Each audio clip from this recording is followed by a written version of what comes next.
Welcome to TFA Files TV. We are back again with the latest gossip nyaya dziri kupisa dziri kutenderera pasocial media.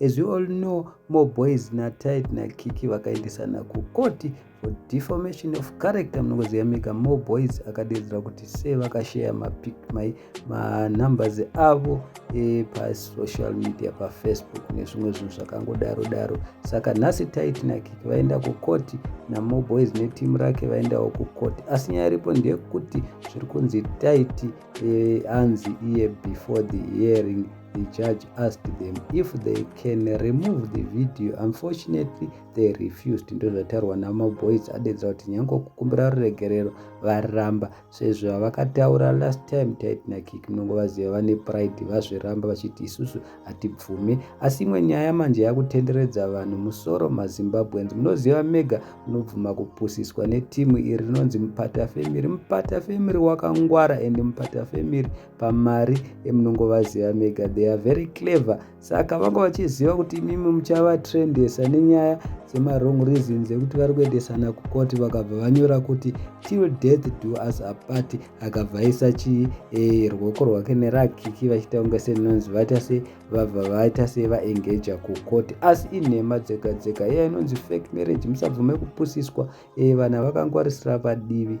Hatirambi zvedu, kana wangodawo kunoti makorokoto kana kuti congratulation ndezvako, asi ziva kuti wakapusiswa, muri kubvuma kupusiswa. Asi vazukuru vambuya Nanda vataura zvinhu zvakawanda zvakasiyana siyana.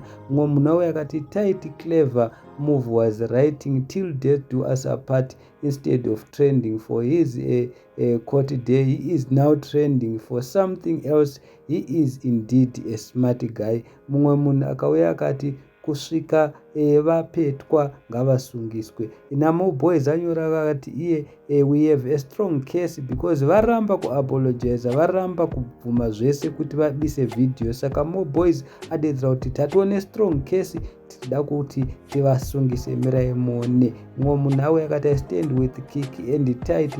Mumwe munhu akati maZimbabweans fighting each other in a foreign country, dai mapetwa mese munonyadzisa. Mumwe munhu akati it's nothing personal, it's business, we move fair game.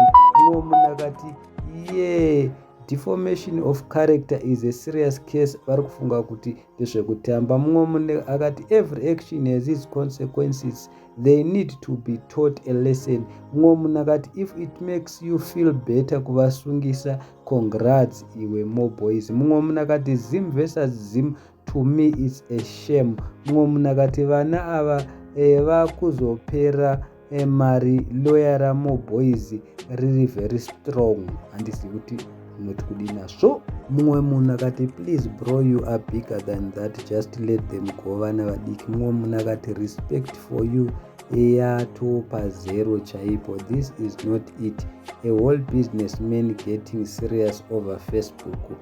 Makoma makaita zvisina kunaka. Handisi guys munoti kudinazvo, asi ndonyaya yanga takuigirai. Iyi inonzi fake love. Isu seTFA Files tinongokuudzai chokwadi chemahara. Hapana kuchata, munongoziva vanga vachienda kukoti, asi nekungwara kwavakaita Mupata Family inobvuma kukuititai nemobva mabvuma zvikanzi jump munojamba. Ndozvangoitika. Ivo nezvari kumba kwavo vari kutoita maskiti, vanoziva kuti vari kutokuseka yekuti vari kuti makorokoto, asi hapana nyaya apa. Saka Mo Boys adedzera kuti ane strong case, tichazonzwa zvichienda mberi. Thank you so much. Comment down below mutiudze kuti munoti kudini nazvo.